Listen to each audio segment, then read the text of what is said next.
Welcome, everybody, back to the Podcana podcast. My name is Garrick. This is episode 135. With me, as always, is my co-host Sky. And today, another special guest, a familiar face to the Podcana podcast. Thiago is in the building, fresh off of a DLC run over the seas. I guess that's right. Overseas. It's a new card. In it's Hong the Kong. counterpart to Under the Sea. Yeah. Thiago, how are you doing? I'm doing great. Well, sort of great. I woke up yesterday with COVID and it was kicking my butt, but now I feel much better. So ready to talk about some of the new cards and whatnot. Anytime Podcana podcast asks me to come on, I have to come on, right? So that's true. Work. It's in the contract. Thiago's so dedicated that he didn't even tell me that he had COVID when I asked. He was just like, that works. Yeah, totally locked in, and there's nothing to make you feel better other than talking about Lorcana. So let's hop right into it. First, I'd like to take a look, of course, at our sponsor, Heavy Play. You can use code Podcana to save 10%. We'd also like to highlight, again, the Ink Open coming up here at the end of this month, February 27th through March 1st. It is a CCQ and a PPG qualifier, so if you're in the area or not in the area, you want to come in and play some competitive Lorcana, it's a great place to do it here on the East Coast. Also have a couple coming up on the West Coast. The Enchanted Citrus Clash is a CCQ as well, and that's going to be an Infinity CCQ. And then, of course, we have the Glimmer Games, which is going to be in Roseville, California. That is a core constructed CCQ. So if you want to play core constructed, you want to play Infinity, and you're out on the West Coast, got two great tournaments to do that. With all that being said, Thiago, we'd like to start with you. How did DLC Hong Kong go? Yeah, I mean, it was a really good time. Every time you get to go out to these tournaments, it's always super fun, right? Get to see all of the familiar faces. This one was pretty interesting because we saw a lot more of the Western players heading out to this one as opposed to something like the DLC in Singapore where it was mostly local players, but it's nice to see so many more people heading out. I brought a bit of a off-meta deck. It was a deck that throughout the format had been pretty stagnant, around 3% of the meta. I think in Richmond it was like 2.7% of the meta or something. So that was a lot of fun working on that in the weeks leading up to it and getting showed off. But I think, I would have liked to take it all the way. I did fall short in the top 32 cut, but I think I had some pretty unfortunate circumstances, and I really think the deck was in a really good position to take it all the way. Yeah, let's take a closer look at the deck list. Here we have it. And like you said, an off-meta pick here, something that Sky is obviously very familiar with, having played a ton of it in the previous meta. But what made you decide to go with this list? Was it the format being the best of one, or did you just think it was truly in the best position to catch people off guard and make a deep run into the tournament? I think it was a mix of all of those things. I was doing extremely well online leading up to it in best of three. I just think that the combination of how the meta shifted after Richmond, really favoring some of these much slower strategies and kind of inching people away from a lot of these more mid-rangey strategies that can give a deck like this some difficulty and kind of forcing them to make greedier choices, or also opening up the other end of the spectrum where these decks have to go really, really small. And this deck also preys on like the decks in the extremes, right? So I think all those things added up made it pretty well. And I think like once the meta settled, we landed on like a clear top four decks, right? We had Purple Steel, Blurbull, Green Blue, and Dogs, which if we think back to set 9, this was like the exact same meta, right? Except Amber Steel was also in that. So we had those 5 decks, and then in this format, Amber Steel fell completely off. It was extremely rare that you would see this in a tournament, but the other 4 decks remained strong. And it was a deck that I was tinkering with a lot at the start of the set. It was one of the 2 options that I had to play in DLC Singapore. That was like the second or third week of the set. And so I had thought it was strong throughout the entire meta, and then kind of seeing the results of Richmond and what I anticipated the format would kind of turn into. I thought it was a good time to bring it out. So I started testing it, and what I realized is a lot of the matchups where you would like think the deck would struggle in, it was actually doing quite well in. So decks like Dogs and Purple Steel. I think cards, particularly the Mowgli, but just a lot of the dynamics of the matchup, like those decks, both like Purple Steel got a lot greedier with cards like the 5-cost Hades and Demona, and like these cards are super poor against your deck and your Tianas and whatever. So I think that the kind of dynamics in the matchups kind of favored towards Amber Steel when compared to the set 9 meta. And when the deck was super strong in set 9, I thought it like improving in some of the prominent matchups would mean it's probably well positioned to bring back out in set 10.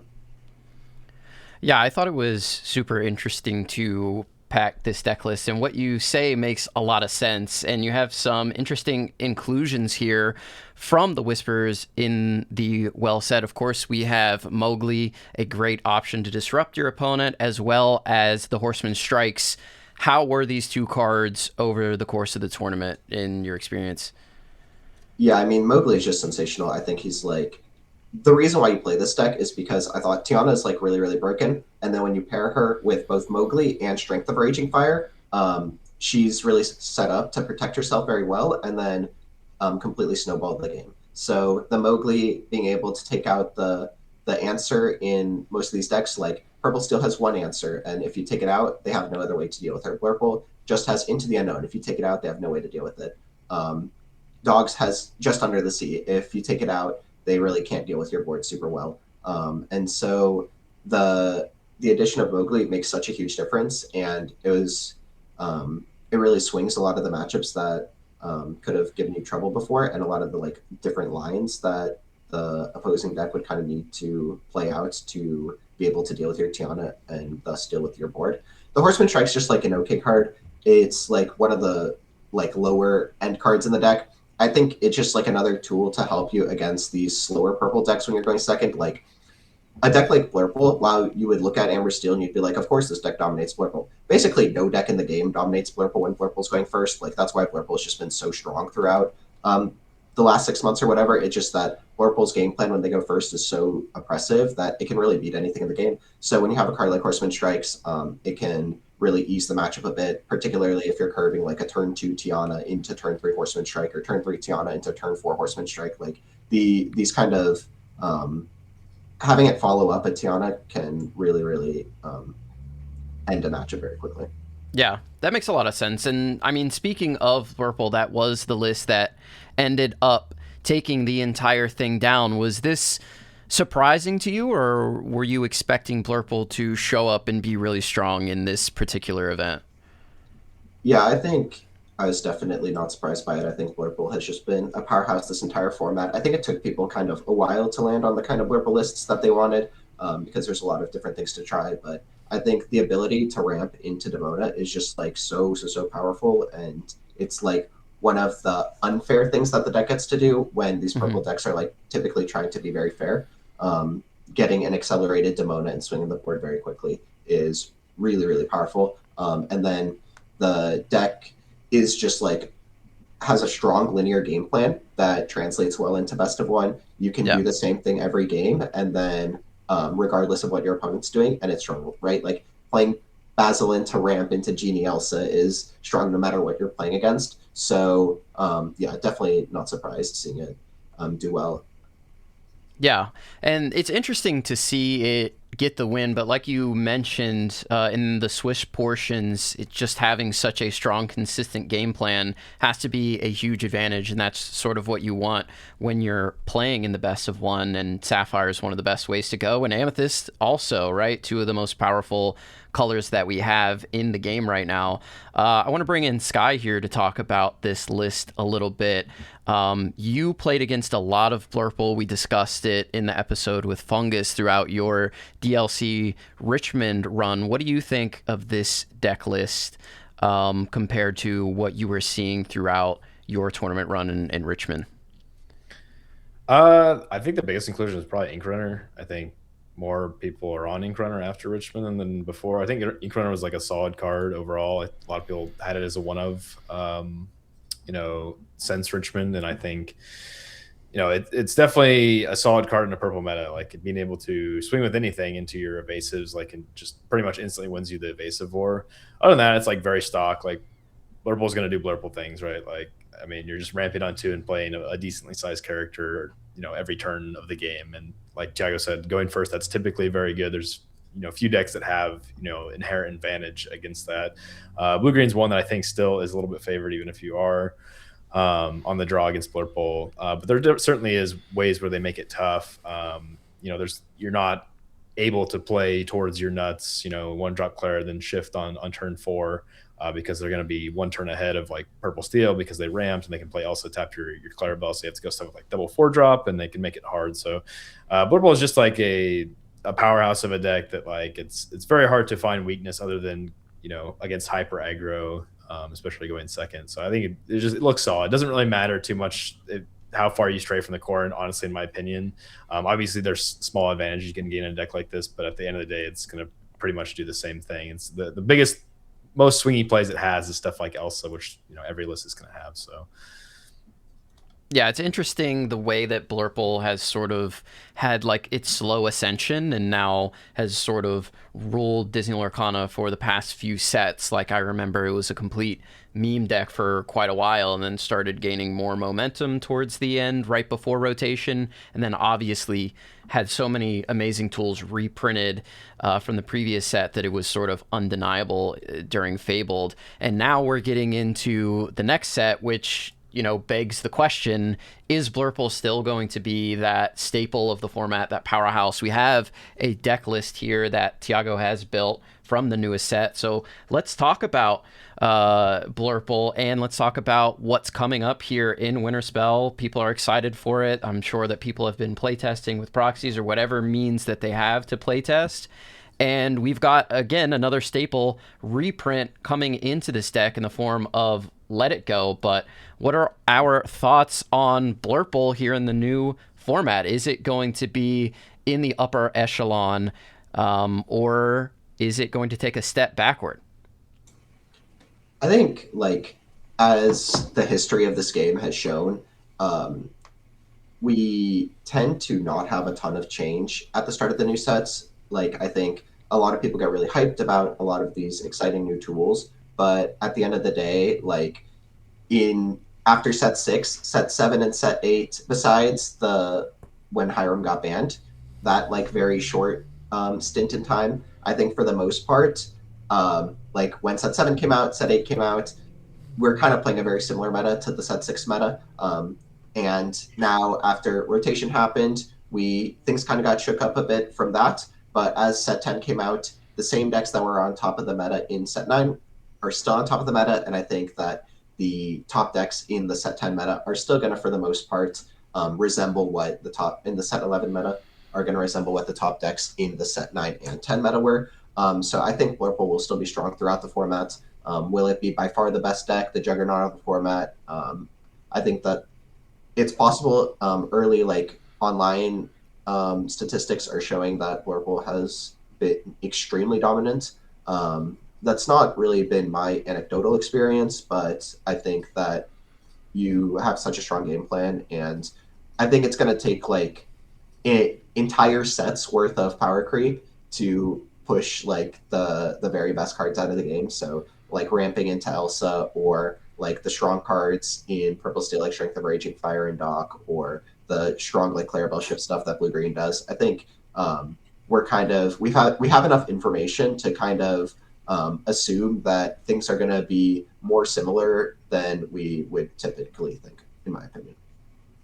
Yeah, Sky, what do you think of Blurbull here coming up in the new set? I know you've been playing a lot of Whispers in the Well as well. Do you think that it's going to be a deck that's going to be feared, with old tools coming back and new tools that we see here in the list with the Pete, which I think is a super cool card, as well as the Sven here, 2 of each? I don't really see it changing too much. So in my opinion, I actually didn't think Blurbull was that great of a play last set. Being somebody who played green-blue, like I was kind of scratching my head just to see what matchups you gain a significant advantage that you're giving up for having a bad green-blue matchup. Green-blue is pretty much always going to be hard for Blurbull because it's just going to go over top of it most of the time. Dogs, in my opinion, was hard for both decks. Some people will start decking double Wasabi. Maybe that changed a little bit, but I still think dogs had very valuable routes to just not even play Chromacon and just go wide and destroy the Blurbull by playing aggro. I don't see that changing too much, and I don't think these cards do much for Blurbull. I do like this Sven. I think this Sven is like a pretty interesting anti-aggro tool that could be potentially good if the set 11 meta starts to formulate much more aggro heavy. I do think Blurbull is a little bit better against aggro the way Green Blue is currently being built, so maybe there's some percentage to give there, but I don't know. I'm just not a big fan of Blurbull. Like, I know I said that it's a very dominant deck on the play, but I mean, every deck should be dominant on the play, right? Like, that's not where we get our points from, the bonus points that really matter. It's how do you come back from the draw? And I think some things in this set are really going to be punishing for the way Blurbull currently operates on the draw. Like, playing a 1-drop is good. They have good 1-drops, but taking off turn 2 always in a meta where there's probably going to be quite a few decks that are really punishing for doing that. This meta is probably not going to stack up too well. Yeah, and just for the audio-only listeners, the Sven card that we're discussing is the 4-cost Uninkable 2/3. It has Rush and Challenger +3, plus it has Evasive. So it can come in, it can challenge for 5, which gets rid of pretty much anything in the evasive realm that you want to get rid of. Dumbo's Genies. Of course, it's not going to get rid of Anti-aggro, but super powerful card there as a tuck option, and just can pretty much challenge anything down that it needs to. We briefly brought up aggro decks, and I think that's what everybody has their mind on right now, with the Grandmother Willow being the new card that everybody is talking about, and all these different options in aggro, all the different ways that you can go. We talked about Mulan last week with Speci and things like that. So everybody is looking at like Amber and Emerald at the beginning of the set, and that kind of seems the way things have been going in Disney Lorcana for quite a while now. Is the beginning of the set is happening, how can we build aggro to be absolutely disgusting, and then people start deciding, okay, how can we beat these aggro strategies? And we have a deck here from Sky dubbed Nickelback, I'm sure, for the Stitch Rockstar, but these are kind of all the tools that we've been thinking about at the beginning of the set. Really everything that you want to just be really aggressive, and also have cards in the form of Stitch Rockstar that allow you to refill your hand pretty consistently. So, Thiago, do you think that this is going to be the menace that rules the meta? Is Grandmother Willow really the scariest thing to ever be printed? I mean, I see people talking about this card like it's prime Bucky. Yeah, I mean, I think the Grandmother Willow is definitely an exceptionally powerful card, and I think it is going to bring some of these green-yellow strategies really to the forefront. But as we've seen time and time again, like, our meta will cycle. There will be these really strong anti-aggro decks after the aggro decks have pushed away the control decks, and then these anti-aggro decks will start dominating, and then there will be these slow decks that come over the top of them to punish the anti-aggro mid-rangey decks. And so I think, like, I don't think there's anything to be worried about. I think we'll have a healthy cycle in our meta. I do think that specifically the Rockstar Stitch decks are not my favorite. I think that basically the way that I see these compared to a traditional dogs list is that this deck is really, really dominant in a dog's mirror, because they don't have any ways to deal with the Rockstar Stitch. You shift him on turn 3 or 4, and then he just kind of sits there. He always represents Singer 8, right? Because he counts for 6 of it, so you always have 2 other Singer laying around. And he just sits on the board completely untouched. They can't interact with your ship target to stop you from getting to it. And then he just sits there drawing you 5 cards a turn, and then eventually, when you're drawing 5 or 6 or 7 cards a turn, you'll eventually hit the Under the Sea and Under the Sea their board. And then if your opponent Under the Seas you, then you still kept your Rockstar Stitch, which is digging you to your own Under the Sea and developing your board. So I think that traditional dogs decks has an extremely bad matchup into something like this, but I do think that this deck struggles a lot in some of the more typical purple matchups that we're used to seeing. So decks like Purple Steel and Blurbull, I think, have a lot more trouble into a traditional dogs list with Chromacon and the 5-cost Lady specifically. I think that those are cards you can't really fit super well in this kind of list. Like, you could play a couple copies of Chromacons in this deck, but it doesn't really fix the fundamental problems where they are able to like deal with your ship targets, because you're not playing like as many discard guys like the Ursulas and Mowgli's as a traditional dogs list is playing, or the Blurbull deck's able to ramp into Elsa and deal with your shift target, or really just like you have to spend your entire turn 3 or turn 4 shifting your Stitch, and then you need him to like survive a turn to then start activating him, or if you're like shifting him for 4 and then still trying to play cards after him, it's like your hand size is going to be extremely thin on turn 4. You'll have like a card or so, and then you like need to like hit like a bunch of pudges in a row to really develop anything from it. Like if he's just sitting there and he didn't draw cards instantly, it's like they can just play their Elsa and exert him and then challenge him with their Elsa and their Rafiki. So I think like this deck is, you lose a lot of the strong cards against the purple mid-rangey strategies, and the cards you gain don't really help you in that matchup that much. And then that's not like even counting the like hyper anti-aggro decks that people are going to start building. And so I think that like, I just don't see a deck like this finding its position in the meta. Yeah, that's an interesting call. And in this list that Sky built, I mean, we talked about it last week. I'll bring it up again. The Mulan card was a card that a lot of people were really interested in, had a lot of potential, especially with Tramp. In your testing, Sky, have you found that Mulan really just isn't there yet?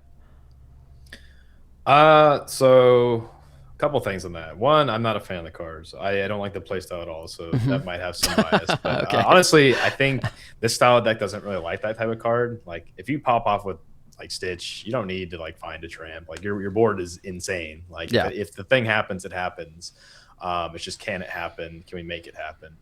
So I don't think Mulan is necessarily needed for this style of deck. I think probably dogs, just normal dogs without Rockstar, you want that.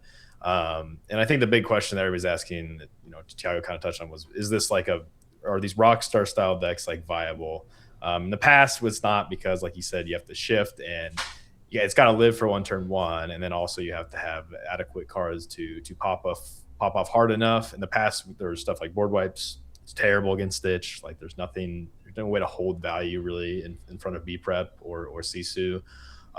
That's currently gone. I don't think Amber Sapphire is strong enough right now to have a dominant control deck, so I don't think board wipes are a thing we have to worry about at all with this style of deck, which is nice. So when we pop off, it's great.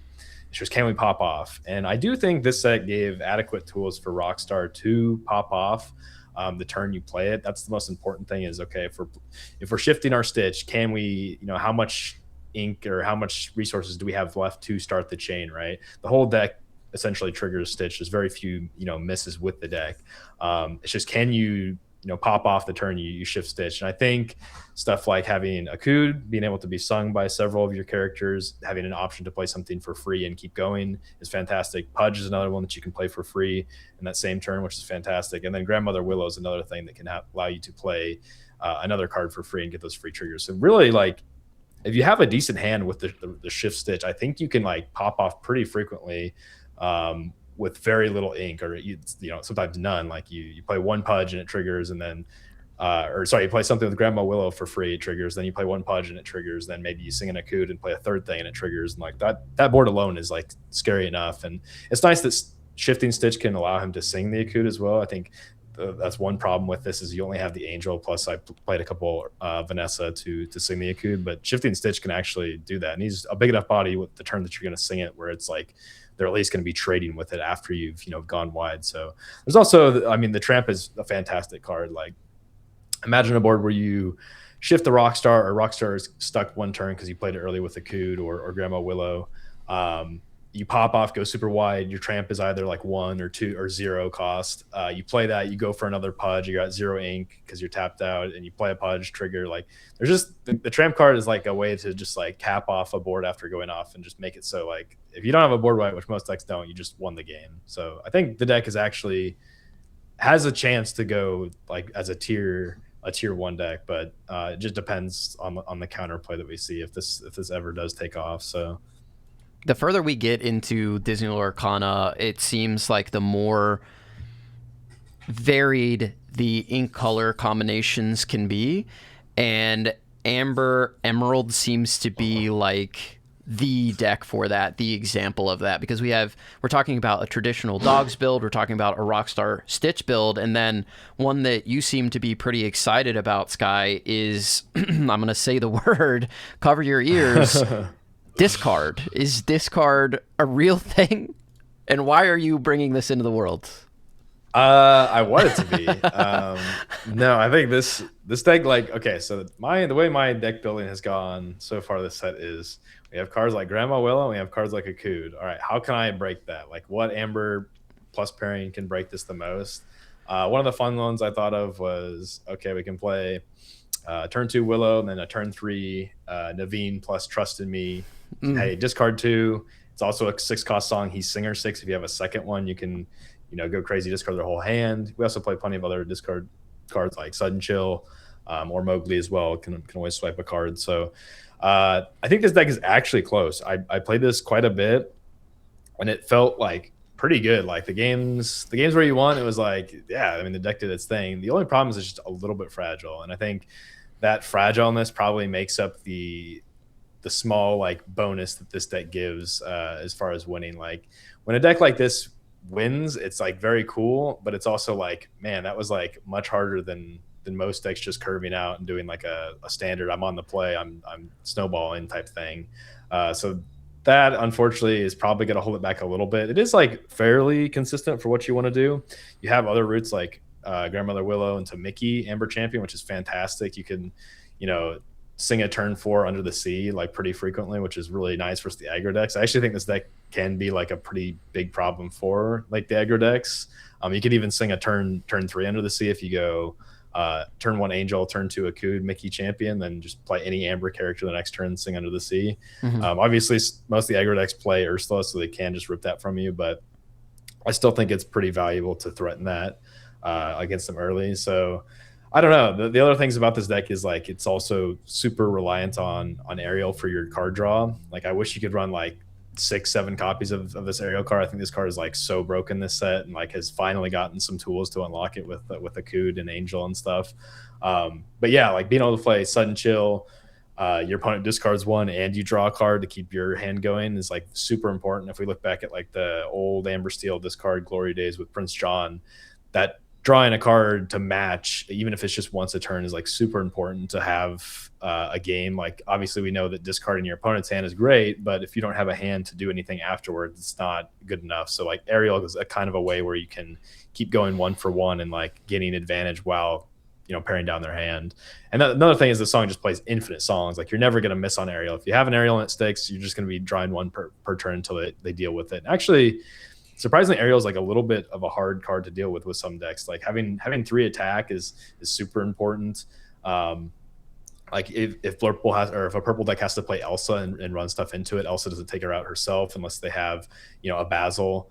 So it's like they typically have to run 2 things into it, and you can always just keep it upright. So I don't know. This deck seems fun. I think it's close, but like maybe we're one extra card that's really broken from enabling this deck. Yeah, I think you just have a lot of iconic Ariel ethereal voices. You bought it at the dip and you're trying to pump it, dude. You can be honest with us here. No, you can rip on this deck because it's probably not tier 1, but like that card is for sure tier 0, man. Like that card is like the best card in the format, I think. Yeah, Thiago, what are your thoughts here on the discard deck? And talk to me about Ariel just in general as well. How have you seen this card in testing thus far? Yeah, the Ariel is like for sure the most Sky card of all time. Like if somebody was actually pump and dumping the iconics, like Sky has 3 vaults filled with Ariels, and then he's gonna like top 3 tournaments in a row and then become a billionaire. I got 4 foils, man. That's all I got. Nice. But yeah, I mean, I think that this deck, like, it has some of the bones of like a strong deck, right? Like if you're able to toe the line of like having a very fast Under the Sea against the aggressive decks, and then also having this like really robust discard and value package to beat the slow decks, like you can kind of see like how the deck can pick up some wins. I do think that there's just like not quite enough redundancy in like some of the more powerful tools that the deck wants to do. So like as Sky said, he would play 6 or 7 copies of this Ariel if he could. you're kind of not able to play some of the most like some of the cornerstone cards that this deck kind of needs to enable it, which is why I think it's probably most likely gonna not really gonna stick up to some of the other powerful things that people are doing. But you can kind of see like if this deck just gets a couple more of these like strong card advantage tools, like how something like this could kind of become a more popular deck in like future metas. As far as the Ariel card, actually, like when I think about it, it has not been a card that has super I've thought is like completely insane. I know people are like tinkering around with some of these like Amber Steel strategies that kind of utilize her, but in my experience, I haven't been super blown away by her quite yet. Okay. Yet. That's I'm leaving the door open, you know. I'm not going to say the card's horrible because it's like a fine like card, like it has powerful words written on it. But so I'll leave the door open. You, bro. But, yeah. I know you will. That's the worst part is that I know you will. I think this card is super oppressive and snowbally, and I'll say two more things on this deck before we move on. Sure. One, I think part of the hardest way to make a deck like this work is the hardest part is the setup. Okay, we know Ariel is a strong card. We know cards like this, like Mickey, are very strong. It's just, do we have the tools to cheat them out? This set gave us infinite lines to cheat out stuff like this. We already had Aurora, which is a nice way to cheat out Ariel a turn sooner. Now we have the Willow, we have the Angel. All these 4 costs can be played consistently on turn 3, on turn 2, sometimes on the draw with Angel and Akud. So we have like all these tools to make, like, that's the hard part, right? If you can solve that, like there's typically some good payoff cards but they're typically like, oh, it's too bad because you're playing at the turn, your opponent has interaction, right? If we're playing just this card on curve, it's not good. This set, I think, does a lot of interesting stuff by offering these like Amber tools to cheat stuff like that. And I think it could open up a lot of fun avenues to be like, well, I played this on turn 2 or turn 3. You have no interaction yet. Like, this is sticking around regardless. And I think Ariel also was pretty strong in the past format by itself because you can just choose to play it the turn that you're going to get value. Like, it's just we have those options now if we want to snowball or come back by playing this early threat, which is really, really strong. Not having to only play this on like 5 ink, I play it, I boost, and then I sing a song, take something out, draw 1 card is really nice. Like, having options to play this and stick it early is fantastic. Yeah, I think that's a really good point because like when we're evaluating these cards, like over the past couple sets, when you would see a card like this Ariel, you're like, okay, so it's a 4 cost that I need to do something else in the same turn. I also have to pay 1 to boost. And then you like look at the prominent decks in the meta. It's like on turn 4, it's getting Sing Strength of Raging Fire. It's getting Ramped Elsa. It's getting Clarabelle Shift, Sing You're Welcomed. Like it lines up on the worst possible turn for a lot of where the interaction in the format has been throughout this rotation. So the introduction of these tools to accelerate it out could definitely give it like another angle that it didn't previously have. Yeah, the modern power creep of the game of Lorcana has been like, oh, instead of dying to Medusa, every deck has a dies to Medusa, right? Yeah. Like, you gotta just play around it regardless, because every deck's gonna have an answer. That's typically what makes decks good, is you stop their powerful things on these turns and you start to interact. And I think stuff like Grandma Will and Akud is a way that we can kind of cheat that. Another card that comes to mind is like that Donald Duck 4 cost. Like, if there's ever like an amber green boost deck, like this set kind of gave us those like building blocks with Grandma Will and Akud, because you can play it on turn 2 or turn 3, and all of a sudden you have a turn to develop and to reap the benefits before your opponent's forced to interact then at that point, and then you're just like a turn ahead almost. So I think there's like some interesting stuff to be had with these tools we got in Amber.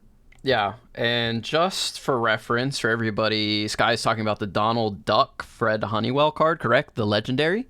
Yeah. Yeah, the legendary, the boost. Whenever you like boost or something, you draw a card. Crazy value engine, just like Ariel, except like, oh, what if I cheated out early and now the whole game he's just there, you know? Whenever you use the boost ability of a character, you may put the top card of your deck under them face down. During an opponent's turn, whenever one of your characters is banished, you may draw a card for each card that was under them. So Donald, I think he's interesting. He's definitely like a lightning rod for removal, because you have to get rid of him before you're the boost card, and the boost card is like the actual real threat, but Donald becomes one because he helps you draw cards. I think he's interesting and like you said, almost there if you're able to build a boost strategy around him. But let's stick with Amber here. I want to take a look at Amber Steel, color combination that the two of you are really, really familiar with. This is Thiago's list, and what jumps out on the page to me is the Lilo bundled up. This has been like a point of conversation over the past week because it does ignore moving damage, which is interesting. But yeah, Amber Steel has been one of the strongest decks since basically the beginning of the game, and it continues to be. Do you think that it will like officially move into that tier 1 sort of stratosphere? You know, we just talked about it in the last set where you think it was probably there but just wasn't given enough of a look by the majority of players. Do you think it is like super back with the new tools that we have, all the Lilos, the Pudge, just making it way more consistent? We see no Tiana here as well. Yeah, I think Tiana kind of runs into this problem where the super aggressive decks really punish you for playing a 3-cost 1 attack character on your third turn, and the slow decks are kind of trying to ramp on those turns, so you just playing a 2-quester on your turn 3 kind of punishes you without giving you a super fast clock to really attack the way that they're trying to play their game. So I would not be surprised if these decks end up cutting Tiana. That's kind of where this list is at. But I do think that part of the reason why Amber Steel was given less of a look in set 10 was like a perceived really poor matchup into dogs. And it's kind of, I think, going to be a theme throughout the lifespan of dogs, where dogs has a similar enough matchup spread to a lot of the other aggressive decks. But dogs completely dominates a lot of the aggressive decks. So if you're playing an aggressive deck that's not dogs, you're having a similar matchup to dogs, but you're losing to dogs every time you play against it. So in this last meta, it's not that like a deck that green purple burn or something was poorly positioned or didn't have enough good cards. It's that it feels bad playing a deck that your good matchups are the same as dogs, your bad matchups are the same as dogs, but if you play against dogs, you instantly lose. And if they play against you, they instantly win. And so I think that especially when these builds are moving away from things like the Rhino Shift or Calhoun, like these tools that actually could win you games in the dogs matchup, and instead are playing cards like Pudge and things like that, I think that it's going to end up struggling much harder. I would say that Fire the Cannons is a card that's much better positioned in this metagame than it was in the last metagame, which is sort of like a litmus test to how strong Amber Steel can be. If Fire the Cannons is really, really strong, then in general the deck can be like pretty well positioned. And so it's gonna, I don't know really how much it will swing the fast matchups. Like I think both decks gaining a Grandmother Willow, like Amber Steel and Dogs both gaining the Grandmother Willow, will help Dogs more than it helps Amber Steel. I haven't tested enough to see if the Fire the Cannons really offsets it, but my instinct would be no. I would still think that Dogs is really, really favored if the lists are looking something like this. In which case I think that Amber Steel will probably not be super well positioned in this set. Angel, bro. Grandma Willow into Angel on turn 3. That's how you beat the dogs. You don't need the cannon. I mean, if you're playing Troubadour, then Angel is for sure like the most broken card in this color combination. I even think if dogs is very prevalent and like that's your only matchup, just slot four Angel into this, and I think you're perfectly fine. It's inkable, right? You can afford to run a few non-aggro cards that are inkable in a deck like this, I think. I agree. And also, it's like the 1-drops that you can play in Amber Steel now are so bad. It's like you're playing the like Lilo that needs a stitch, but the stitches are so bad. And like you can play like Rhino, but you don't really want to play the Rhino shift line. So like if you can add in Angels to the deck, like I think that would like kind of smooth out some of the problems for sure. Yeah. I guess I'll just go into my take on Amber Steel this format. So I do think Amber Steel will be the best deck this format. I don't know how much it will catch on or at what point, but in my opinion so far, I think Amber Steel is super dominant. I think the aggro version is like very enticing, very strong in its own right, but I actually think mid-range is probably the way I'll go with it. I already said the Ariel card I think is insane. Like last set I remember trying out Amber Steel mid-range because I love the playstyle so much. And like when I first built it, I went like 14-0. I was like, wait, are we back? And I was like, this Ariel card is crazy, man. It is crazy. The only games where you just had problems was just where it was like a little bit too slow. But like, if you look at what Amber Steel does the strongest, and like, if it's not aggro, it goes 1-for-1 and blows up your opponent's biggest thing every turn, right? We have strength and we have Zeus, right? If we can just take out our opponent's last turn every game, that is so much tempo. Like, that's the biggest tempo thing you can pretty much do in the game. Problem is, do you have a robust enough engine to keep that going? And at what turn can you start that, right? Having like infinite Singer 4s within Troubadour, Vanessa, and now Angel's even a Singer 3, we're always going to be able to do it like pretty much as early as we want to start, removing stuff. Like, we don't need to remove their 2-cost toys or their 3-cost. So like, when we want to start removing stuff, we have that's checked off. Now we just need to make sure, can we pair a draw engine alongside to utilize strength and Zeus every turn. I think actually with these new tools and Ariel, I think you do. It's felt super dominant, and it feels like there's plenty of games where, like, if you go first and you just have an Ariel and a single removal spell, it's just going to kick off, and there's not even going to be a game. Like, you're just going to remove every turn. Like, all it takes is like 1 or 2 turns of removing, and then the game's just over, because your board is not like crazy aggressive, but it's just like 3-4 characters deep. They have like one thing maybe, and it's like, okay, well, I'm just going to quest for a few turns while singing with one thing, and it's just done. So I actually think Amber Steel midrange is like really well positioned this set. Being able to play the Ariel on turn 2, going second is fantastic. It's a way to kind of get back in the game. Just playing on turn 3 with a Willow is amazing as well. And then it like, you just put a lot of pressure and you remove a bunch of stuff. So as far as aggro goes, I also think it's very strong. I think the new Lilo card, like you said, Garrick, is actually like a super crazy effect. Like, playing a lady into like a Lilo and having like a Nala, or like playing a Lilo on turn 2 and then lady into Nala is like a crazy board, because your Lilo probably quested and survived, and then you're questing for 7 with just those 3 characters alone. That's a ton of pressure. Like, I think any deck like green blue is just going to auto lose to aggro now. I think that the deck's just got way too fast to ignore. So I think Amber Steel is really set up this format to do well. What a perfect opportunity to transition into talking about the best deck of the last format, or at least seemingly.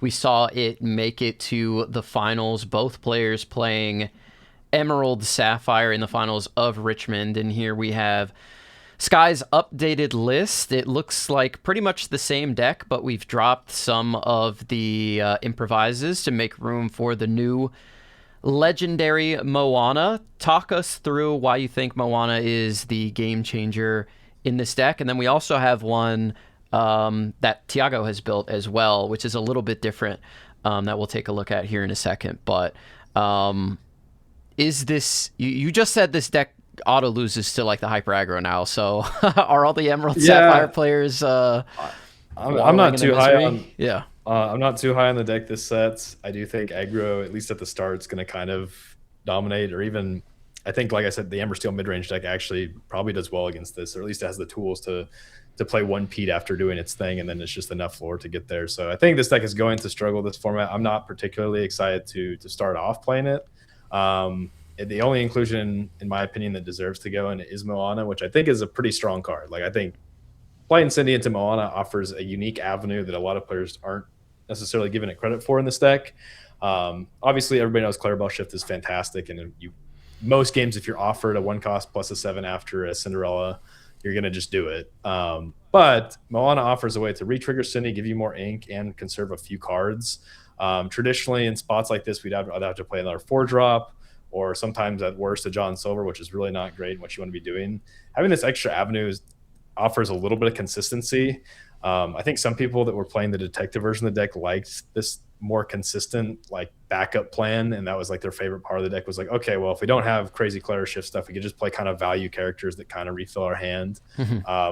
That's exactly what this is. And like, it's not super powerful. It doesn't like do anything like the most powerful parts of this deck do, but it like is a nice inkable way to kind of add consistency to the deck. I mean, that's pretty much all it is. I think you could build blue-green in a way that might combat the aggro stuff a little bit better. Obviously, being able to do like, Baymax Shift or Basil Shift stuff to play it under the sea earlier is like the only way sometimes you beat aggro.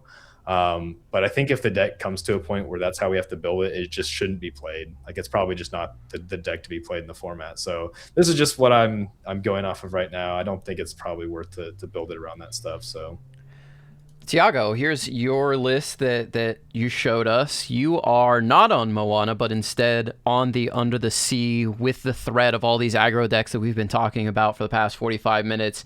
You think it's super necessary for this deck to survive if it's going to? Yeah, I mean, this is basically just the list that people were playing at the end of the format, except it's playing Under the Sea instead of like Improvise, which is a slot that they sometimes bounce back and forth throughout the meta. Yeah. So I think that it's going to be pretty important for if you want to play green-blue that you're playing Under the Sea or Spooky Sight or something to help combat them. Obviously, Spooky Sight is much better versus something like Dogs than Under the Sea is because the Under the Sea can get taken away by Ursula, but the Under the Sea is much better against the meta in general, like things like Blurbull, and so you can kind of hedge whichever way you're feeling on that. I think that green-blue is going to be a deck that's like going to struggle in the first couple weeks just because the aggressive decks are going to be super strong. But then I think as we kind of find ways to deal with the more aggressive decks, like some of these mid-rangey steel decks, then we'll kind of see green-blue rearing its head once again. I think the deck's largely unchanged. I'm not convinced about the Moana card. That card to me just looks like a 6-mana 4/4. Like I think usually when you play it, you're just floating in ink, and so it's like you're like it's not a huge like well-statted play. And then I think if you don't have a Develop Your Brain or Sail the Azurite Sea in your bin, it's just like absolutely dreadful. So I think like the value you get from it is a little bit narrow, but I mean, Scott knows much better about this deck than I do. So if he tells you to play Moana, then just play Moana. Yeah, do you think that talking about Moana was a card that people were really, really interested in when it was first revealed. But we have Cinderella in the 4 slot. It's kind of like a pick your poison, or I guess play both, right? Because you're trying to decide how to make all these value cards really work for you the best that they can. And of course, Moana does trigger the Cinderella ability, which gives her a little bit more of a boon. But do you think that Moana will find a spot or find a home in other Sapphire decks, not even necessarily Emerald Sapphire? We talked about Blurbull a little bit earlier. Probably not the spot for her. You want to do more powerful, more things that affect the board immediately. Do you think like Sapphire Steel, or is Ruby Sapphire a thing that could come back and potentially use Moana? What are your thoughts on that, Thiago? Yeah, I mean, I think a lot of the blue decks are like trying to play like this shell that's like very heavily blue dominant, and they're kind of just splashing cards from different colors. Yeah. So we're kind of seeing all of the color combinations at least being tried out. I think in the first batch of statistics that we got from online data, the most played deck was actually red-blue. It was 10.8% of the meta, which was the most played of any deck. People are liking to pair the new 5-cost Peep that has boost, which is a blue card, and the 7-cost red Steamboat Rival Pete that banishes a character when it comes in if you have another character named Pete in play. So that's kind of something that people were playing around with. I think whenever I look at decks like this, I'm like, how does this beat Purple Steel or Blurbull?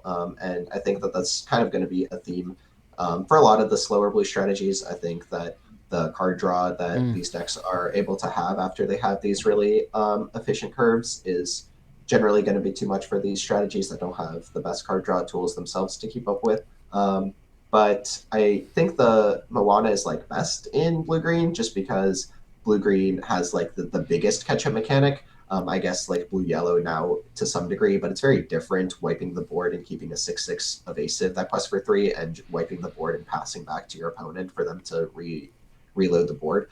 And so the Moana, it's like in the Cinderella curves is strong, but I think if you're ever curving like a Donald Duck into Moana, it's like pretty poor. And so I think the card for me has been pretty underwhelming when I've seen it so far. I want to talk a little bit more about other decks that might be in the format. We talked about some of the bigger players that we're expecting to see, some decks coming back. We've mentioned Amethyst Steel a couple times as well. Other than the decks that we showed, Is there anything lurking in the back of your mind that you think might be able to make a move in this meta that you've seen in testing? Are there any powerful cards that might let something break through? Like Emerald Steel we haven't seen in a while, not since Diablo was gone. And then, of course, we've never seen Ruby Steel, really, or Ruby Emerald or things like this. Ruby Amethyst doesn't seem to really have any new tools yet. Is there anything that's lurking in the shadows that could potentially become a big player in the format? All right, I'm gonna half answer this by going back and talking about Moana a little bit Okay. more, because I was dying to say something about the other Sapphire decks. Sure, yeah. In my opinion, if you look at the other Sapphire decks, if you're ever the reason why you play Sapphire is because you're ramping on 2, right? If you're ramping on 2, that means you're playing Cindy, and if you're playing Cindy, you want to be playing like a Moana. The problem, I think it fits great in a Ruby Sapphire deck. I don't think that deck is still there yet, but if they had a board wipe, I think it would be insane with it. Being able to re-trigger the Cindy and just draw like 1 to 2 cards but via inking out of your discard. One, that's very easy to do. The Sapphire decks have the tools needed in Sapphire to make that, 2 cards easy in the discard, no problem. And 2, like just those 2 cards setting up for like a board wipe would be like fantastic. So I don't think Ruby Sapphire is there, but I think they would want to play it in that type style of deck. I think the Amber Sapphire control deck that does have the board wipe, I think they absolutely want to play Cinderella Moana. If you just go Sail, Cindy into Moana, it's going to put you at 8 ink the next turn. You can play the board wipe when you're on the draw as soon as possible. That's fantastic. Like that's probably what you need to do going second into a lot of the decks. I don't think Amber Sapphire is that great yet, but like if it is, like you definitely want to play the Moana. Like I think I've seen a lot of people play this Pete card, which is a fine card. Pete is fine. If you want to play an Amber Sapphire and decks like that, that's fine also. But I think a lot of the time you just much rather play Moana. Moana essentially draws a card immediately, which one Pete doesn't, and also you don't need the condition of questing and boosting, which is what Pete does. So I think really if you're playing Cindy, I think Moana is going to be a lot more efficient choice in most of these spots. But I think something that is a little bit relevant, like the deck that I see Sapphire helping the most with this like Moana Cindy style is probably Blue Steel. I think there is a chance that Blue Steel is actually not bad and maybe more of a contender this set than the last format. Just because like the strongest thing Blue Steel did last set, in my opinion, was Ariel. You go Cindy into Ariel, and then next turn you still have a Cindy out probably because they probably didn't want to waste their resources on a 2/3. You want to play another princess and you want to trigger your Ariel, right? And like Moana is the perfect princess to play. The biggest like weakness I think Blue Steel had, other than sometimes getting out tempoed by aggro, was that you kind of ran out of draw, right? Like if you go Cinderella into Ariel, like you just run out of like resource. Like yeah, you could probably sing a song, play one more full turn, and then you're kind of like living off the top, like maybe 1 card in hand. That's not the best place to be. But Moana kind of offers, if you could just get 1 more ink in each turn, that's like enough card draw to where Blue Steel can like live comfortably and probably close out games with that. So I think actually like the Cindy, Ariel, into Moana curve is like super real with the deck. And also it fits nice because if you're singing a song with Ariel, that means there's another card in the discard for you to ink with Moana, and you'll like probably never run out of cards to ink from your discard. Yeah, I agree with that. For the most part, I think that Blue Steel's a deck that actually wants to like ramp 2 into 4 into 6, and then like after that you kind of have like, if you have the Ariel out, then the Moana kind of like fills in the curve, and then if you do it on your 6 ink turn, then like you're like going into your 7 drops without having to have like inked a Vincenzo to get on the way because you're inking from your discard pile.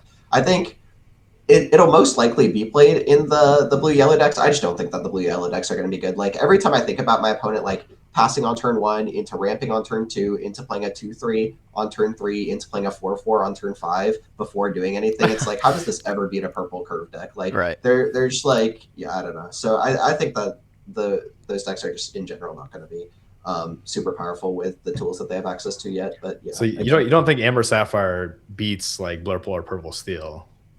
I think you can build Amber Sapphire in a way to beat Blurbull. Like you can play your Black Cauldrons and like your a million 8-cost lights and whatever. But like but I think in general, if you're building a deck to like have the highest win rate throughout like a tournament metagame breakdown, I think that the deck is not going to be able to be built greedy enough to actually be able to beat a deck like Blurbull that's just like, I don't know. I think if Blurbull casts like 2 Demonas, the Amber Sapphire deck just like can never kill everything. That's interesting because I would not be afraid of any of the purple decks. I think with Amber Sapphire, I think you can beat them without like building it with stuff like Black Cauldron, but I just don't think you can beat aggro at all. Well, yeah, I mean, when I'm playing against it, they're all playing like 4 spooky sites and stuff, and then like if you're like Genie into Number or something, and they're sitting there with like 2 spooky sites in hand, I'm like, how are you ever supposed to play this game? Yeah, like, spooky site. Yeah, I don't think you can play the board wipe and spooky site in the same deck, which is sad. Like the blue steel like is a deck that one reason why I think it has more hope than like Amber Sapphire is because you can just slot an angel and like your goal is to go on the draw versus aggro, just play a turn 3 angel and hope that just gets you there. And I don't think Amber Sapphire is anything like that. Like you said, you can play spooky site, but that's such a taxing card to play. Like that takes up so much spot in your deck that it's probably not great. And just to clarify, you're talking about in the Sapphire Steel, you're talking about the legendary angel, discard a card, deal damage. Yeah. Yes, that card is crazy, man. Yeah, that's the savior of the format. it actually beats dogs. That card's actually good.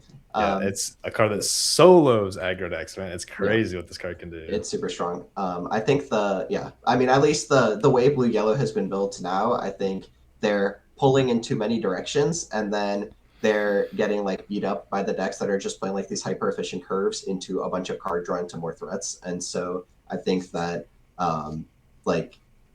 theoretically they could be built to beat any of these decks, but I don't think the way that they're building now, where they're trying to like cover all these bases, they're really able to achieve that. Like if you're playing against Blurbull and it's like your deck is the calling card of your decks that you're supposed to dominate Blurbull, but you're playing 3 or 4 spooky sites to be able to still have game into the aggro deck, so that you're just like going to get run over by the Blurbull players' threats. And then if you're not playing all these spooky sites, then you're just actually a pass on turn 1, ramp on turn 2, so don't develop anything into play a 2/3 on turn 3 deck where the aggro decks are going to completely destroy you. So I'm not quite seeing the vision with like that deck yet, but I know a lot of people are working on it. So maybe it'll have a good conclusion. Picture this: Amber Sapphire with the 2-cost Lilo and the 12-cost Grand Matala. You do a board wipe. Lilo was on the board because you snuck her in on like the turn before with something else. She's in the discard. You start your next turn, trigger Lilo, play the Tala for like 3 ink or something, and then you play Surfer Stitch. Bam, draw 2 cards. That's the refill, right? Like, yeah. Tell me that's not great. Yeah. And then next turn you play your Hades, and you just take over with your board. The 4 card combo. The 4 to draw 2. Yeah, I mean, I think that these decks just the uninkable answers that their deck has to play are so narrow, and their deck just naturally doesn't have a lot of card draw. So these cards are much more punishing to have, taking up space in your hand. Like having a spooky site when you're playing against Blurbull is really, really punishing if your deck has no card draw or it just has like Surfer Stitch as your card draw. And so I think that the decks are going to end up getting really, really punished by some of the more linear decks that the last 6 months have built us. Do you guys think that other than the decks that we've discussed, there's any hope, any chance for anything else? I mean, there's always a chance, right? I think that, in my opinion, as I said a little bit earlier, is I think that things are going to be much more the same than I think a lot of people are anticipating. No. I think that that's just what the history of the game has shown us. I think that dogs will add in Nani and the Willow Tree, and Blurbull will add in like 2 copies of Zen or something and let it go. But I think ultimately we're going to see a lot of the same. And then I think it'll just be like kind of cyclical, right? Like the aggro decks are much easier to build and are really, really strong.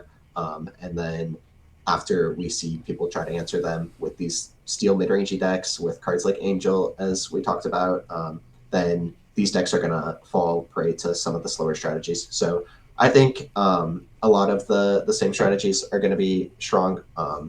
And I think it'll kind of... I don't think anything in the set is so oppressive that it's going to knock out the already oppressive cards, other than Grandmother Willow, which slots into one of the decks that's already one of the best decks. Right. Makes sense. Sky, are you a Ruby Steel believer? Because if we could transition into Spilled Ink, we did have somebody who specifically asked that you build a Ruby Steel deck. So can you do it, and can we show it next week?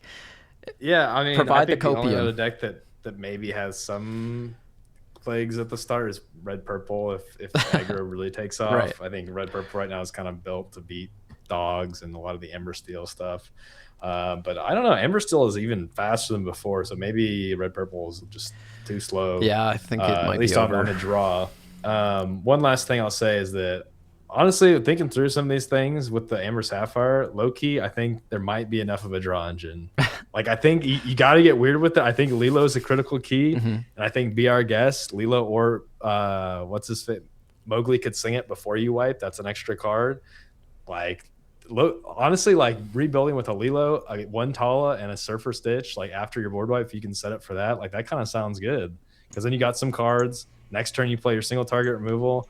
The only thing I don't see is your Angel. You don't have something like Blue Steel has where you can just, if you're playing against aggro, your whole game plan is I'm playing this on turn 3 to save me. And that's really bad because I do think the aggro will be a big enough portion to cause too much problems for that deck. But I'm kind of excited to brew that now. I'm definitely going to build a list at least. Nice. Yeah, I mean, I'll also preface that with all of my slander towards blue-yellow, that this morning I got absolutely Cauldron locked out of the game, recurring a bunch of Hades and whatever on me, and so I'm like That is very the worst salty. feeling, So oh, now I'm man. just smack talking the deck all podcast. When they have a fat Cauldron, you just know there's no way you can outrace it. That's sad, but Cauldron's uninkable, and I don't think it's real. And there's also it's an item, so you could just remove it. Yeah.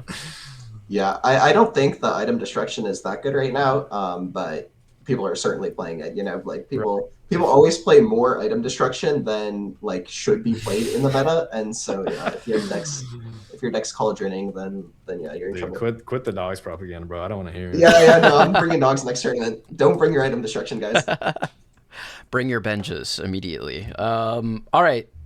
In this building, we did only have 2 questions, so shout out to the legends, but we're trying to keep it consistent. I know we forgot on the first episode of the relaunch, and I'm sorry, but we're doing it. So leave a question, a comment down below for next week. We do have one here from Curly Cards, also known as Spessy. He says, thanks for having me. I have a Spilled Ink question for next week. Hi, Sky. What's the real name for what you call toughness in Lorcana? I have since learned after being scolded many times that it is willpower. So We're in there. we learn, guys. We learn. It's all right. Wow. Thank you for And- for the concern, Spessy. Spessy's a legend for that. But, you know, I mean, maybe we should be more consistent. I could be more consistent as well with the actual names that they want us to Banish. use. It's Banish. You know, we have Challenge, the strength, actual not attack. gem names strength, of the yeah. colors, not the colors themselves. Yeah, Say yeah. ink instead of mana, that one's the hardest one. Like 3 ink card, that's too hard. I think I never say exert. I always say Say tap. Oh tap. yeah, exert Yeah. never, Tap literally is never. tough. Tap yeah. is just so ingrained. Like, my gosh. Yeah, every game is tapping things down, and now we're exerting things down. That's extra syllables. Yeah, tap is just so fun and quick to say. Tap. Yeah. Yeah, for sure. Yeah. Let's remember it with a little mnemonic. We'll start calling Grandmother Willow Power. Thoughts? Yeah, I think we should stick with that one for sure. I'm just gonna say grandma now. Like, my character's got 4 grandma. Dude, you're gonna be You playing. do it a multiple of 2, so if it's like 5, it's like 2.5 grandmas. Okay, I see. Well, if you're going to be playing Amber Sapphire, you're going to be playing multiple grandmas. You're going to have Grandma Tala. You're going to have Grandmother Willow. And I realized I don't think I'm playing Grandmother Willow now. Like, there's like, if I'm playing the best Amber card ever printed, you're not going to play it? Are you crazy? No, I mean, Ember Steel midrange, I will play it because it kind Yeah. of fits there. But yeah, I think you just got to go. There's so many uninkables in that deck, and there's so many other ways where you can ram. We'll see how hard our Willow into listeners revolt on you after mentioning how cracked Amber Steel midrange is going to be, and then you didn't share a deck list with them. Dude, I'll share it. Let's do it. I'm down. No. I put it in the chat. Did Let's you do it. actually? It's in Yeah. Discord right now. Read what I said, bro. It's in Discord. Okay, all right. Okay, last second. Let's pull it up. Sky, Pull it up. tell people why you're a believer in this deck, and I'll pull it up right now. Yeah, so I played, for anybody that doesn't know, I played a version of Amber Steel mid-range I like to call it the first time Ambersteel midrange was a thing, because for the entirety of the game, it was either Ambersteel Song or Ambersteel Aggro, and Ambersteel Song always played Whole New World. I had never seen anybody do anything that caught the public eye without Wheel, but with songs. So I just played a super grindy midrange that drew cards, and it was really good. I called it McValue. I thought it was the best deck. I hit rank 1 several times against it. It was when Red Blue Shark was a really big menace, and it was so good that it was like beat everything else so badly that it was still worth playing. And it was still, you could still win games against Red Blue. So it was really fun. It was one of my favorite decks I ever played. Unfortunately, rotation was not kind to it. We lost most of the cards like Beast and Ariel 3 cost that made it possible. But now we're kind of back. We got Zeus back. So we have 8 good removal songs. That's step 1. We got a new draw engine that's stronger than Beast in a lot of ways, which is the Ariel. And we have plenty of good singers in the Troubadour plus Vanessa. And we also got these really cool tools like Willow and Angel and Akud that can kind of cheat some of the stuff out. Another card that's a little bit lesser known, I guess, or respected the set is the Nani card. I think that card is a crazy card. Like your Doc Finder. Yeah, or just anything, or Ink Finder, or just a thing to play. Like, my gosh, like if you look at the Clarabelle 3 cost, the 2/3 Emerald card, a lot of Dogs decks are playing that card just because it's like one way to draw 1 extra card. This is just that on steroids, right? Like, this deck always wants to do stuff. Having Doc in there makes it a super crazy inclusion. It's not just grabbing any character. It can find you a way to reset your board state and keep going. So that card is insane. It can sing. It's a 3/3. It's perfect. If you think back to other sets with Ambersteel, sometimes we just played a Pete on turn 3 just to play it, right? You didn't really care about, it's just all you had. You didn't have your preferred 3-drop, but you play that. Well, now this is that, stat-wise, sinkable, and it can sing a song. So, and nets you the card. So this deck is, I think, the strongest deck, in my opinion, from what I've seen from the format. It just feels really oppressive and dominant. One of the most dominant things you can do in a format is if it's slow enough to where you just go 1 for 1, remove stuff, and the whole game you just, tempo out to a win. Like, your opponent really doesn't get a chance to play the game. Sometimes the mirrors can be really unhealthy because of that. But I think this deck probably has enough tools now to where it can do that consistently enough to make it a very strong deck. And some of the weaknesses the deck had previously was Dogs is a little bit of a problem if they can sing Under the Sea. Now we have Mowgli, which can rip it. And we also have Angel, which is a big menace to the Dogs deck. Like any aggro start, we no longer need to rely on heavily mulliganing for Rhino Shift. We can just play a Grandmother Willow into an Angel on turn 3, and every turn we fire the cannon. I think I definitely was wrong on this card. I said it was like almost good enough, but not quite there, and I wanted it to be, and I was really sad, but I was for sure wrong. Like, if you think about what this card does, like, you play this, you activate it, you turn 1 of your cards into an instant fire the cannon for free. And then next turn, it can either sing, it can hit, and it can activate again. So, like, essentially in like 1 turn, you've like removed 3 things, which is like, if you think about aggro, like, that's crazy. Like, that is absolutely insane. So being able to play this on turn 2, even with the Akud Angel nonsense start, is crazy. I just think this deck is insane. Some of the stuff about this list that I'm not 100% certain on is the Namari. It is a nice princess that was like almost an inclusion in some of the old mid-range lists. I know Ed, his Worlds list, played. One of the few differences from mine was that he liked to play Namari. Because you got Aurora, you got Willow, you got Akud, you can cheat it out early, and it's a big body, but it might not be the best thing. You might want to play something like Ariel, the 6 cost. The main reason why I chose not to start with Ariel is because you never want to shift onto this Ariel. So you have to think about how many games can I actually play my Ariel 6 cost and get value out of it before the game is over. And I think it might be too few games, because you're probably snowballing at that point if you're winning the game and it's not like a comeback card. You can do interesting things, like if you go Aurora plus a singer on turn 2, and then you quest with Aurora, sing Akud with your Troubadour, and then you play a 6 cost Ariel on turn 3, which is an interesting opener. But I don't know, maybe it's just not necessary. So this is what I'm rocking with right now. I think it's probably the best deck this format, but we'll see. There's still plenty of time to be proven wrong.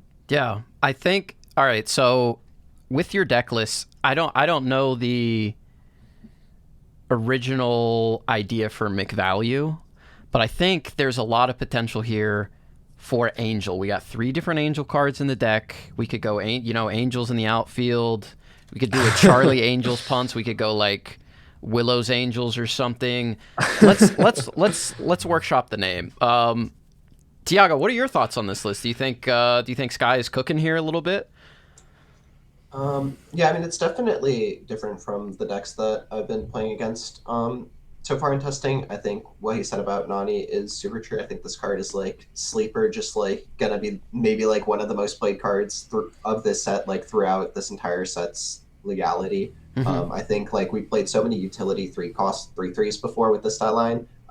Cards like if you compare something like the White Rose, which has seen a ton of play throughout, since it's been printed, like I think gaining 1 lore versus drawing a card is like literally night and day difference. And then when you have cards that like Dock that are super impactful off of it, or like Lilo 2-cost that recurs, or Mowgli or something like that, like it becomes even better. Or like he said in Dogs, like if you're able to pair this with something like the Chromacon, and then it's like giving you an extra body to bounce something with Chromacon, it's just like super, super strong.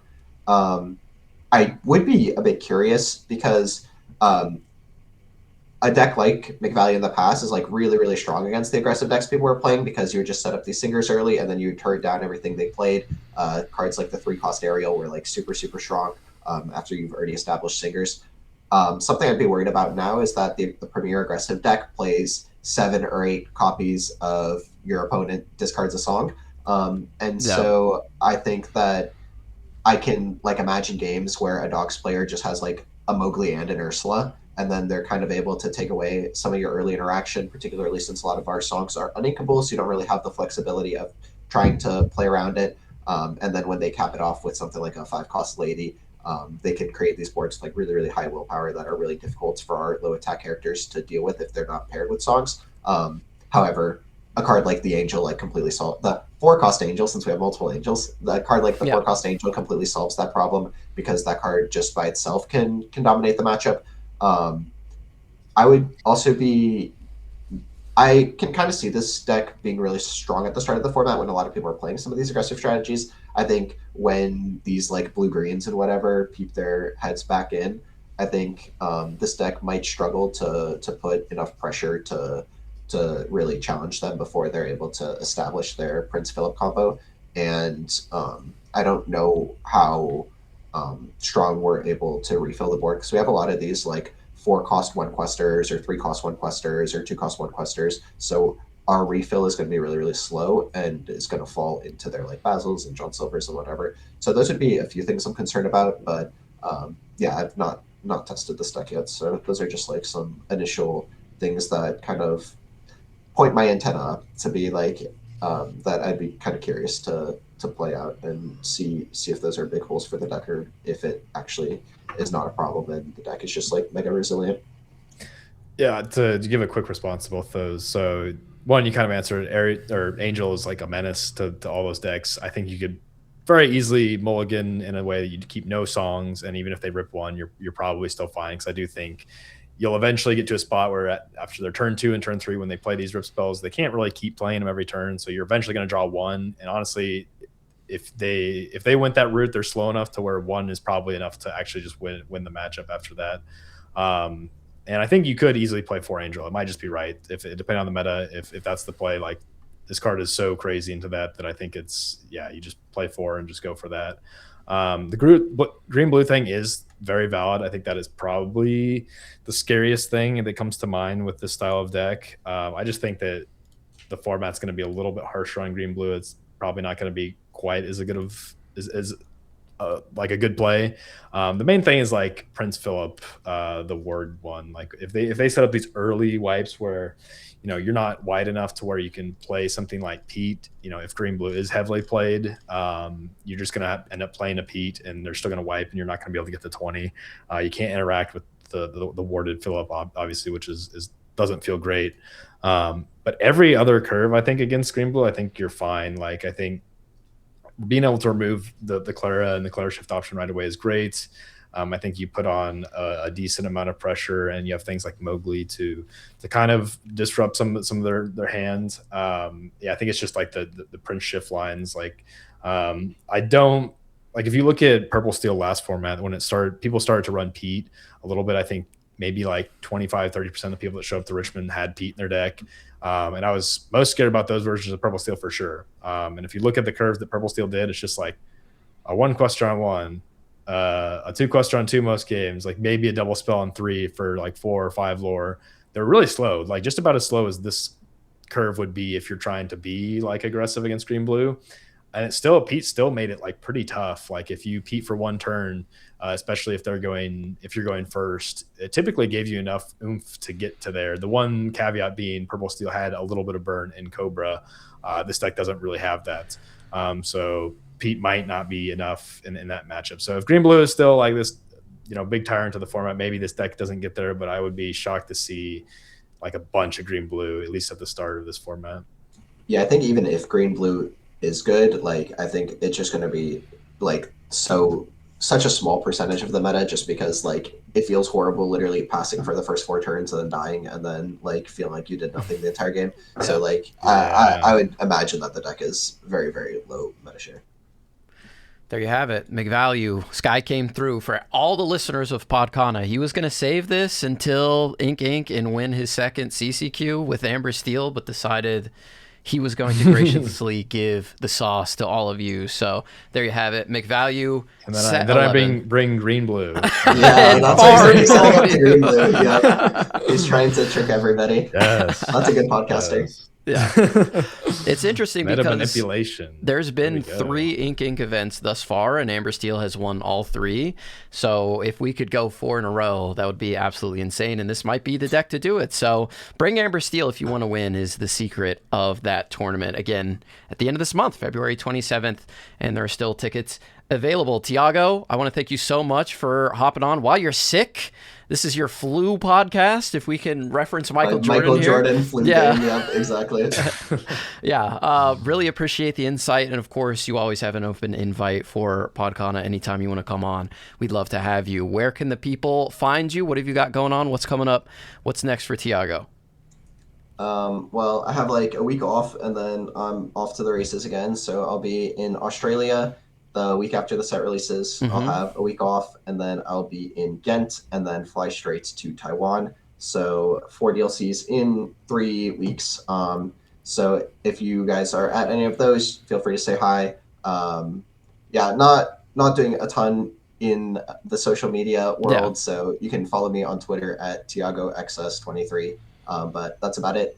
Thank you guys so much for having me, and yeah, we kind of did this podcast thing kind of well. Maybe we should start a podcast, guys. I don't know. we should. Dude, you want to? I'm done. No, Thiago, we really appreciate you being on, and I think I can speak for Sky when we say we wish you the best of luck in all those events. Win them all, crush it. And Sky, where can the people find you? What do you got going on? Yeah, I got Ink. It's about the most exciting thing for me. I was debating going against. I did the expedited passport thing, and it probably would come in time, but I don't know. It's a lot. So we'll maybe a 15% chance that I'll be there, but probably not. Yeah, you can find me at Skylorcana.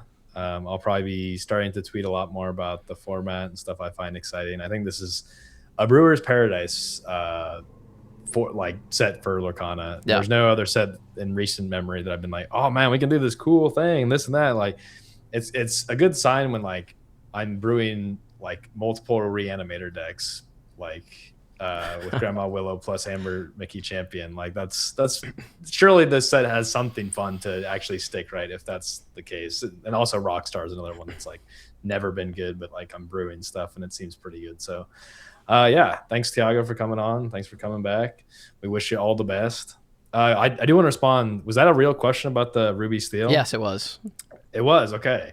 I'll do a quick response because Ruby Steel has a place in my heart. They want a full deck list, dude. I was playing Amber Steel. Might not do it. Okay, go ahead. Yeah, I will build. My answer is I will build one, but I want to say why. So when I was playing Amber Steel aggro for Denver, I was like, you know what? Playing 4 1-drops and just good 1-drops is a really good place to be for a deck. And if you can build around that and removal, it's like honestly pretty solid. And Ruby Steel has the Light the Fuse card, which is deals 1 damage for everything that's turned sideways. And so I was like, honestly, if we could just play a bunch of good 1-costs in these colors and just play like a Light the Fuse and maybe sing a strength at some point, you probably can win games with it. And I've just been waiting for there to be good one costs. I know there was maybe one that was added that was decent, but I don't think it's quite there yet. But I will build one. I will build it and see how good it is. I think especially with like the strong like red curve cards that decks like red purple have been using, like the 2-cost Diablo and the Headless Horseman, like it kind of fits with like the identity that a card like Light the Fuse kind of wants you to play with. Yeah, and I do like that you can play bodyguards and they're sideways the turn you play it, so it's like an extra boost. Like the Fuse, like, oh, you thought I only had 2 or 3 cards? No, we got a bodyguard. Bam, like the Fuse for 4. Yeah. It's there. Sky is saying, bring it to your next CCQ and your next DLC. And we'll see the list next week. Exactly. Yes, that's exactly what he said. Bring it to Ghent, Thiago, do it, and win the whole thing. Dude, I would make infinite money on Metafy if I won with Red Steel. Like, actually infinite money. That's true. And as soon as they implement the, like, prize cards for whoever does best with each color combination. Best Ruby Steel deck gets a Mulan or something. Yeah, that would be sick. All right, that's going to be it for us this week on Podcana. Thank you so much for joining us. If you want to follow Podcana, you can do so on Twitter at Podcana. You can also follow me everywhere at the Lorcana Lair or KI_Garrick. For Thiago and Sky, this has been episode 135 of the Podcana podcast, and we will be back next week.